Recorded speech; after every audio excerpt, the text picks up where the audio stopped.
Histories of Phoenicia, or of the Phoenicians, were written towards the middle of the present century by Movers and Kenrick, the elaborate work of the former writer. Collected in 5 moderate-sized volumes, all the noted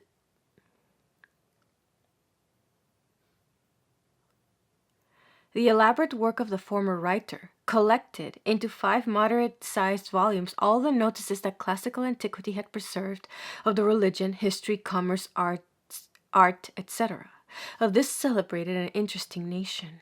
Kendrick, making a free use of the stores of knowledge thus accumulated, added to them much information derived from modern research, and was content to give to the world in a single volume of small size, very scantily illustrated, the ascertained results of criticism and inquiry on the subject of the Phoenicians up to his own day. 44 years have since elapsed, and in the course of them large additions have been made to certain branches of the inquiry, while others have remained very much as they were before. Travelers like Robinson, Walpole, Tristram, Renan, and Lortet have thrown great additional light on the geography, geology, fauna, and flora of the country. Excavators like Renan and the 2 de Chesnolas have caused the soil to yield up most valuable remains bearing upon the architecture, the art, the industrial pursuits, and the manners and customs of the people. Antiquaries like Monsieur Clermont Ganneau and M. Perrot and Chupier have subjected the remains to careful examination and criticism, and have definitively fixed the character of Phoenician art and its position in the history of artistic effort. Researches are still being carried on both in Phoenicia proper and in the Phoenician dependency of Cyprus, which are likely still further to enlarge our knowledge with respect to Phoenician art and archaeology, but it is not probable that they will affect seriously the verdict already delivered by competent judges on those subjects. The time therefore appeared to the author to come when, after nearly half a century of silence, the history of the people might appropriately be rewritten. The subject had long engaged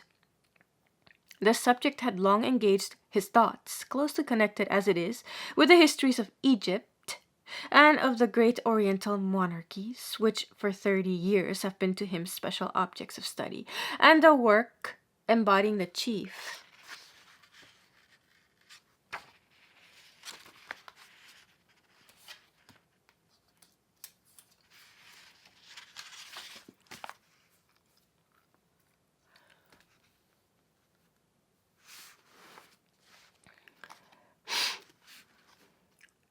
results of the recent investigation seem to him a not unsuitable termination to the historical efforts which his resignation of the professorship of ancient history at Oxford and his entrance upon a new sphere of labor bring naturally to an end.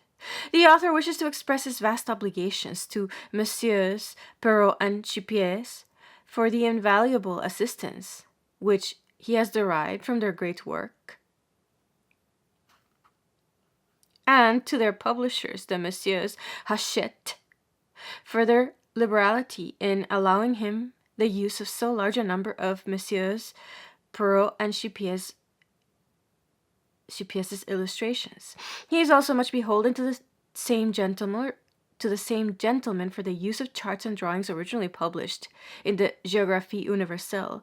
Other works from which he has drawn either materials or illustrations or both are, besides Movers and Kenrick's, Monsieur Ernest Renan's Mission de Finis, General de Chesnola's Cyprus and de Chesnola's Salaminia, Monsieur Cecaldi's Monuments Antiques de Cypre, Monsieur Dawes' Researches sur l'Emporia Phénicienne,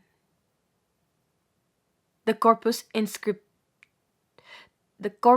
Inscriptionum Semiticarum, Mr. Clermont Ganneau's Imagerie Phénicienne, Mr. Davis's Carthage and her Remains, Gesenius Scripturae Linguae Phoeniciae Monumenta, Lortet's La Syrie d'aujourd'hui, Serra di Falco's Anticita Cella Sicilia, Walpole's Ansairi, and Canon Tristram's Land of Israel. The difficulty has been to select from these copious stores the most salient and noteworthy facts, and to marshal them in such a form as would make them readily intelligible to the ordinary English reader. How far he has succeeded in doing this he must leave the public to judge, in making his bow to them as a reader and writer of histories.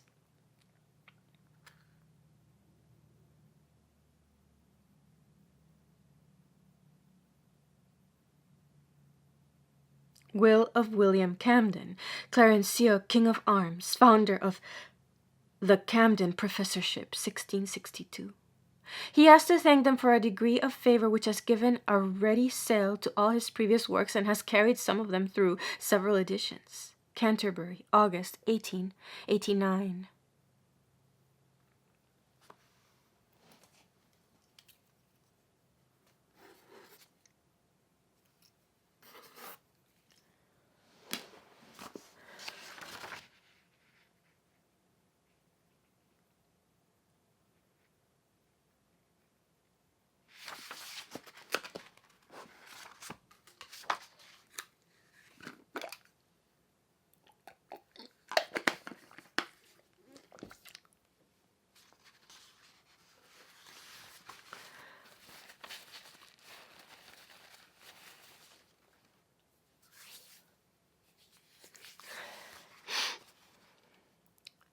Phenice, or Phoenicia, was the name originally given by the Greeks, and afterwards adopted from them by the Romans, to the coast region of the Mediterranean, where it faces the west between the 32nd and 36th parallels. Here, it would seem, in their early voyagings, the pre-Homeric Greeks first came upon a land where the palm tree was not only indigenous, but formed a leading and striking characteristic.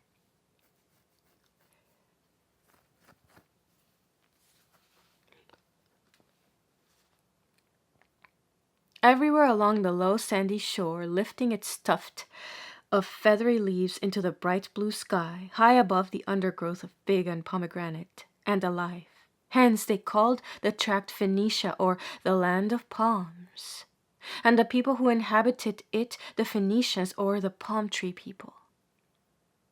The term was from the first applied with a good deal of vagueness. It was probably originally given to the region opposite Cyprus, from Gabala in the north, now Gebili, to Antaradus, Tortosa, and Maratus, Amrith, towards the south, where the palm tree was first seen growing in rich abundance. The palm is the numismatic emblem of Aradus, and though not now very frequent in the region which Strabo calls the Aradian coast tract, must anciently have been among its chief ornaments, as the Grecian knowledge of the coast extended southward, and a richer and still richer growth of the palm was continually noticed, almost every town and every village being embosomed in a circle of palm groves. The name extended itself until it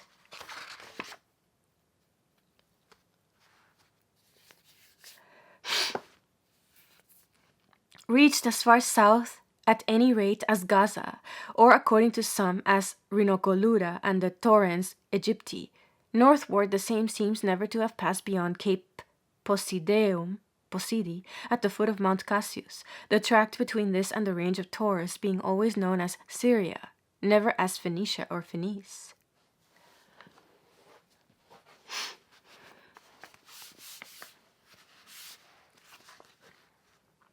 The entire length of the coast between the limits of Cape Posidi and Rhinocolura is, without reckoning the lesser indentations, about 380 miles, of nearly the same as that of Portugal. The indentations of the coastline are slight.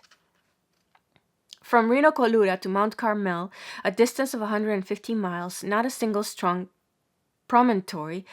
From Rhinocolura to Mount Carmel, a distance of 150 miles, not a single strong promontory asserts itself, nor is there a single bay of sufficient depth to attract the attention of geographers. Carmel itself is a notable headland, and shelters a bay of some size, but these once past, the old uniformity returns, the line being again almost unbroken for a distance of 75 miles, from Haifa to Beirut. Berytus, North of Beirut, we find a little more variety. The coast projects in a tolerably bold sweep between the 34th parallel and Tripolis, Tarabulus, and recedes almost correspondingly between Tripolis and Tortosa, and Taradus, so that a deepish bay is formed between latitude 34 degrees 27 minutes and latitude 34 degrees 45 minutes, whence the line again runs northward, unindented for 50 miles, to beyond Gabala, Jebili. After this, between Gabala and Cape Posideum, there is considerable irregularity, the whole tract being mountainous and spurs from Bargillus and Cassius running down into the sea and forming a succession of headlands, of which Cape Posideum is the most remarkable. But while the name Phoenicia is applied geographically to this long extent, nearly 400 miles of coastline, historically and ethnically, it has to be reduced within considerably narrower limits. A race quite distinct from that of the Phoenicians was settled from an early date on the southern portion of the West Asian coast, where it verges towards Africa. From Yebna, southwards was Palestine, the country of the Philistines, perhaps even from Jaffa, which is made the boundary by Mela. Thus, at least 80 miles of coastline must be deducted from the 380, and the length of Phoenicia along the Mediterranean shore must be regarded as not exceeding 300 miles. The width varied from 8 or 10 miles to 30. We must regard as the eastern boundary of Phoenicia the high ridge which forms the watershed between the streams that flow eastward toward the Orontes, Litany, and Jordan, and those that flow westward into the Mediterranean. It is difficult to say what was the average width, but perhaps it may be fairly estimated at about 15 miles. In this case, the entire area would have been about 4,500 square miles. The tract was one of a remarkably diversified character. Lofty mountain, steep wooded hill, chalky slope, rich alluvial plain, and sandy shore succeeded each other, each having its own charm, which was enhanced by contrast. The sand is confined to a comparatively narrow strip along the seashore. The tract of white sand, Ramle, which forms the coastline of the entire shore, from Rinocolura to Carmel, is said to be gradually encroaching, fresh sand being continually brought by the southwest wind from Egypt. It has buried Ascalon, and in the north, between Joppa and Caesarea, the dunes are said to be as much as 3 miles wide and 300 feet high.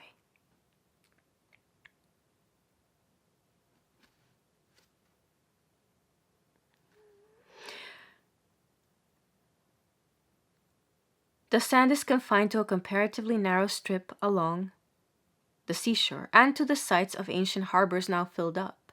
It is exceedingly fine and of excellent siliceous quality, especially in the vicinity of Sidon and at the foot of Mount Carmel.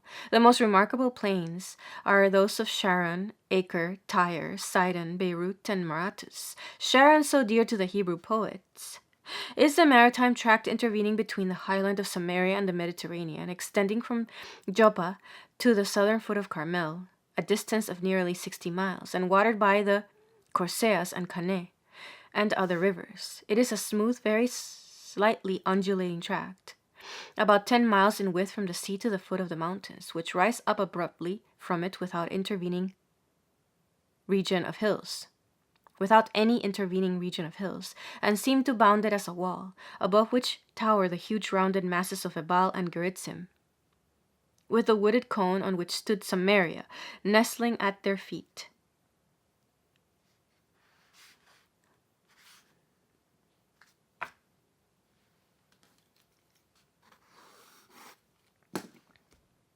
The sluggish streams, several of them containing water during the whole of the year, make their way across it between reedy banks. The Cannae derives its name from this circumstance and may be called the River of Canes. And generally spread out before the sluggish streams, several of them containing water during the whole of the year, make their way across it between reedy banks, and generally spread out before reaching the shore into wide marshes, which might be easily utilized for purposes of irrigation. The soil is extremely rich, varying from bright red to deep black, and producing enormous crops of weeds or grain, according as it is cultivated, or left in a state of nature. Towards the south, the view over the region has been thus described. From Ramle there is a wide view on every side, presenting a prospect rarely surpassed in richness and beauty. I could liken it to nothing but the great plain of the Rhine by Heidelberg, or better still, to the vast plains of Lombardy, as seen from the Cathedral of Milan and elsewhere. In the east, the frowning mountains of Judah rose abruptly from the tract at their foot, while on the west, in fine contrast, the glittering waves of the Mediterranean Sea associated our thoughts with Europe.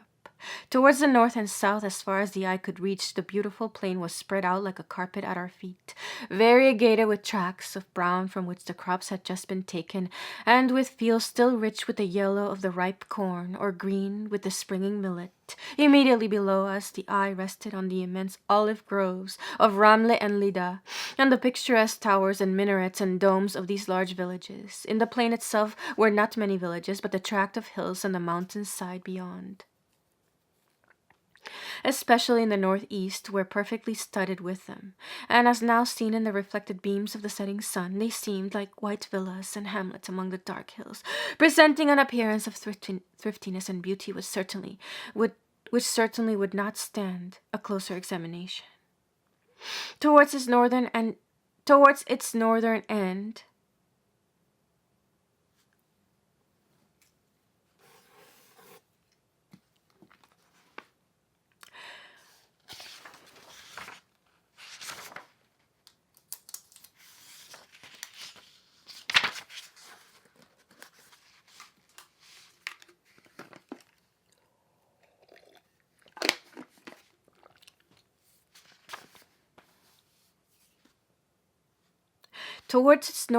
end, Sharon is narrowed by the low hills which gather round the western flanks of Carmel, and gradually encroach upon the plain until it terminates against the shoulder of the mountain itself, leaving only a narrow beach at the foot of the promontory by which it is possible to communicate with the next plain towards the north. Compared with Sharon, the plain of Acre is unimportant and of small extent. It reaches about 8 miles along the shore, from the foot of Carmel to the headland on which the town of Acre stands, and has a width between the shore and the hills of about 6 miles. Like Sharon, it is noted for its fertility. Watered by the two permanent streams of the Kishon and the Belus, it possesses a rich soil, which is said to be at present perhaps the best cultivated and producing the most luxuriant crops, both of corn and weeds, of any in Palestine.